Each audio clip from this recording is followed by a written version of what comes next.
afternoon, sir. Good afternoon, Anamika. You come from UP? Yes, sir. You are a mechanical engineer, Yes, sir. right?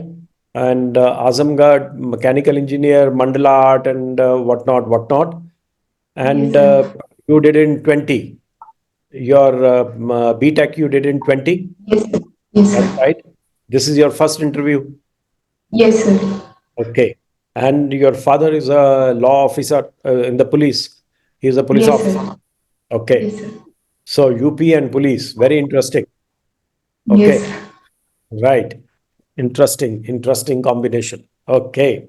So, what do we ask you? We begin with your mechanical engineering? Sure, sir. Sure. All right. Tell me, for an economy, now there is so much of talk that we want to become uh, the factory of the world. For an Yes, sir. economy like India and the kind of workforce that we have, do you think we need to induct more AI into our operations, manufacturing operations, or we should continue to be human resource driven? Sir, I believe for a country like India, where most of the workforce is in low-skilled jobs, I believe that we need to go simultaneously with both the things. Like first, we need to upgrade our low-skilled population into the middle and high skill, so that these jobs which are going to be replaced by AI, they can be they can be provided job in some higher, they can be given some higher skill jobs simultaneously. In order to catch up with the growing technology all across the world, we also need to include AI in our system to to build the gap of technology. Okay, excellent. All right. Uh, okay. Yes, sir. Your optional is anthropology. Yes, sir. Yes, sir. Okay. Now, I want to ask you, okay, you are a student of anthropology. I want Yes, to sir. understand from you in terms of anthropology why women are genetically better communicators than men.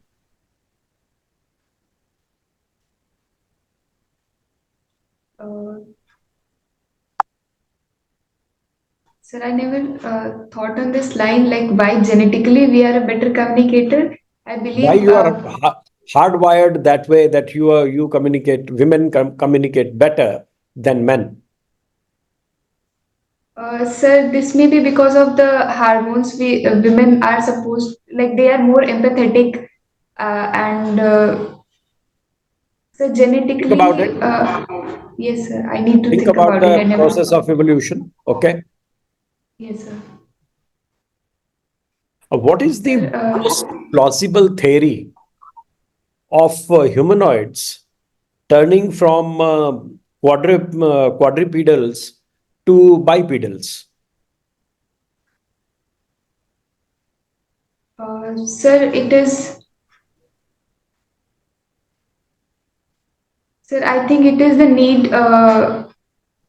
The need of I think from hunter gatherers, the clearing of forest and all, the use of tools they started doing, and this is how they kind of started turning from quadrupedal to bipedal. Mhm. Lucy in the Sky. It's a famous song. Beatles. Does it remind you anything from anthropology's point of view? So Lucy is a female fossil that we found in Eastern African region. How old is This I she can. now from her find? Sorry, sir. I need to look Okay, again. all I right. am not able to. What is the significance of that fossil? Sir, it is one of the oldest fossils we have found, and it What tells us about the. characteristics? Uh, Yeah. Sir, it tells us about our evolution from Homo erectus to Homo sapiens, and the characteristics. Of Lucy as such, sir, I need to go back and read about it again, sir. Okay, since you come from a police family, Yes, sir. uh, there were 7 directives given by the Supreme Court for police reforms. Can you mention them? Sorry, sir, I have to read about it. I am not able to If you have recall. ever, if your father has ever discussed police with you, or you have had the curiosity to ask him, uh, what is the role of a person at your father's level in the decision making process in the police? Sir, since my father is retired now and he was at the post of head constable, so I believe he used to be allotted a particular area. He used to call it his kasbah, and he was supposed to look after the matters related to that level matters if there are issues related to maybe some law and order issue basically. So these kind of complaints used to come and he used to go and So look the after these things. decision making process of the police in dealing with situations, dealing or creating policy. What was his role in that? Sir, I don't think he had any such decision-making roles. Okay, As fine. My yes, sir. last question to you. Uh, can you see how British in particular used anthropology in furthering their colonization? Yes, sir. Sir, first thing first, they used the concept of civilization as they used to call themselves. That ethnocentric view of Britishers helped a lot them to colonize the other parts of the world, mainly the southern part, where they used to think themselves superior and the other people as inferior. And this is how they tend to civilize themselves on their lines, Okay, and this is how they colonized them. okay, thank you. Over to my co-panelists. Ms. Seth. Anamika, good afternoon. Good afternoon, ma'am. You've mentioned that you worked on women empowerment. Yes, ma'am. How is anthropology in any way related to this, and why are you even talking of women empowerment? Ma'am, first I'd like to answer the second question that why we are talking about women empowerment. It is because of the maybe the patriarchal nature of our society itself, and women are being subjugated since historical times in many ways. So this is why we are trying to uplift them. So, what's the anthropological link,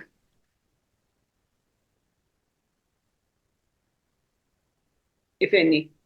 Can you hanging?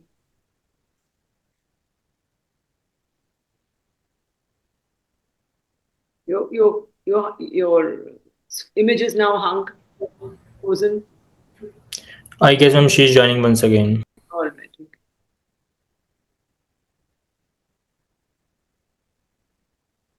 Maybe you have to tell her because it's frozen images. Yes, ma'am.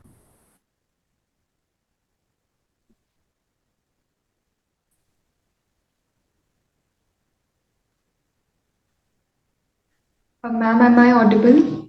Now you are. What had happened? You deconnected? I'm very sorry, ma'am. Electricity went away and Wi-Fi connection broke. I'm very No sorry. problem.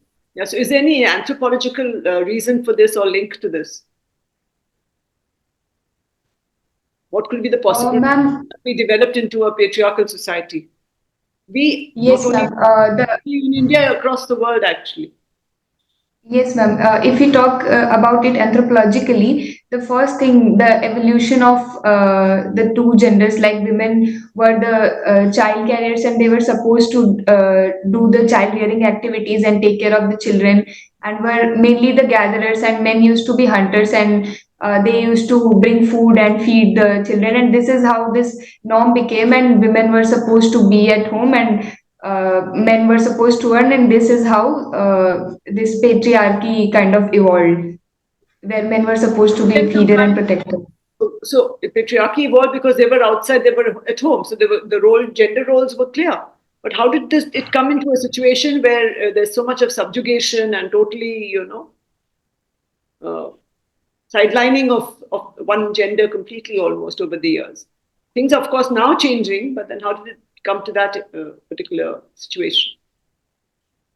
Ma'am, I believe initially it was need, and then by the time it was kind of forced for women to do the same job, even if they don't want to. And as women became more conscious of their rights, they started asking for more rights, and they also wanted to go outside and work, and maybe they were supposed to do that thing again and again, and this is how this thing may have begun, that both of them should be given equal rights and all.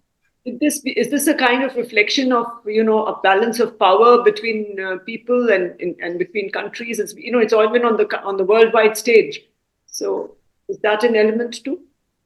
Yes, ma'am, I believe so. Because whenever there is a tilt in the balance of power, the other part like try to kind of balance it by raising their something else. So it is a case of balance of power, I believe, in international arena as well, I believe. Okay. Now, you've done mechanical engineering now. EVs are being spoken about, and green transition we keep talking about. Briefly tell me, what is this green transition, and can EVs really play a role at the current, stage of the EVs in this green transition? Yes, ma'am. Ma'am, first of all, the green transition that we are talking about is regarding the climate change that we are facing right now because of the carbon emission and other greenhouse gases, for that matter. So we are trying to shift to those technologies. We are greener in nature, and where the carbon emission is either less or is not at all there, which is in the case with electric vehicles as well, where we don't have any tailpipe, as we say, that there is no carbon emission with electric vehicles. So in that way, it is a cleaner source of energy and a better alternative where we can transit to a greener alternative. But the issue with electric vehicles is again with regard to the availability of raw materials that is required to manufacture the batteries. That is lithium ion, and this again is an environmental concern where we are supposed to extract lithium and then the disposal of the batteries and all. So, though it is the need of the hour to shift to electric vehicles, but then we have to think on a long-term basis as well to have a better. It doesn't become net zero really, because even the charging of Yes, the ma'am. Right. are net contributors to pollution. So everywhere it's not really, but is it a good step, you think? Yes, ma'am. For now, it is a good step and need of the hour, I think. Okay, thank you. Thank you, ma'am. Hello, Anamika. How are you? I'm fine, sir. Thank you for asking. How are you? Yes. Anamika, who is your role model in your life? Uh, Sir, my mother is my role model if I talk like that. Okay. Uh, Anamika, have you heard about Rohingyas refugees? Yes, sir. Okay. There is a growing demand. Some people are saying so that even Rohingyas refugees should be given benefits from the government, as this is the right to life of every person. And so, what is your view? Should government give benefits to them? Like some people are saying they should be even they should have their own Aadhaar card. Government should make some policies for them also. What is your view? Sir, though I believe that the right to life is fundamental for everyone, but then I believe that as a country we also have a limited number of resources, and we cannot kind of afford to provide this right to life for everyone. We have to keep in mind the welfare of our citizen as well, and that way I believe that though they should be provided with the basic necessities till they are here, but then we have to coordinate with the neighboring countries from where, suppose if we talk about the Rohingya, so from where they are coming, and we should try to uh, Can can government deny the fundamental right to life on the basis of economic constraints or the resources constraints? Sir, as far as India is concerned, we are not signatory to the international convention, and so we can deny not to, like, we are Okay, not obliged to keep them in our okay. country. So, yes. There is a Kerala temple dress code change news, and you must have heard about it. They have basically changed the decision, and now the traditional people are basically uh, they are opposing it. Being an administrator, how will you help them to implement this decision? Sorry, sir, I'm not able to recall the case of dress change, sir. Can you just, yeah, I will read Wearing about of it. wearing of shirts for the men in the temple, Kerala temple. Okay.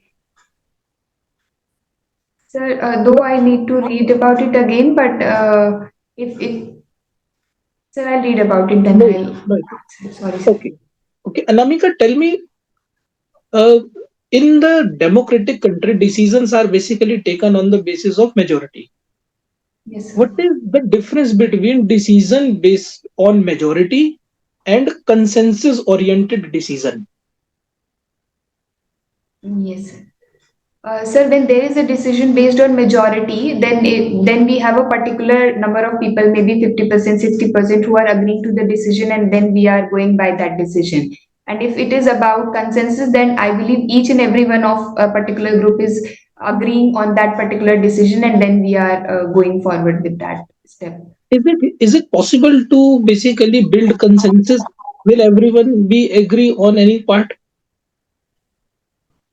Sir, it depends. Like it depends upon the case first, and then the amount of people involved. And but the most it is a difficult thing to get the consensus because every person has their own view. And sir, if the case is there, I can discuss that. Is it Okay. possible to break the Okay. consensus or not? But Suppose you become administrator tomorrow. On what basis would you take decision? On the basis of majority or on the consensus oriented basis?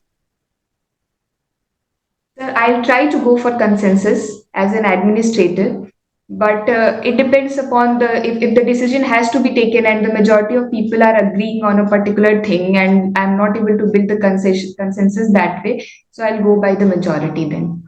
Okay. Suppose there is a government is basic. There is a scheme related to the rural health, and the scheme is basically failing because the people of the rural areas are not participating into it. But the government is saying you to continue with the scheme, although people are not participating in it. What will you do in that situation? Sir, if people are not participating, I'll try to take every step to make them aware about this scheme, benefits of this scheme, and how it can benefit them in future, present, whatever are the fundamentals of the scheme, and then I'll try to make them understand and include them in participating in this scheme. Uh, so I'll try to bring them You are up. saying that you will increase the awareness level. This is the what Yes, you are trying to say. Anything yes, else? sir. Sir, I can use maybe incentives or any other ways so that Okay. people may participate in the Okay. scheme. Oh, what is e-invoicing? Have you heard about it? Yes, sir. In GST it is there. E-invoicing. Yes, What is sir. e-invoicing? Last, we are done. Yeah. Yes.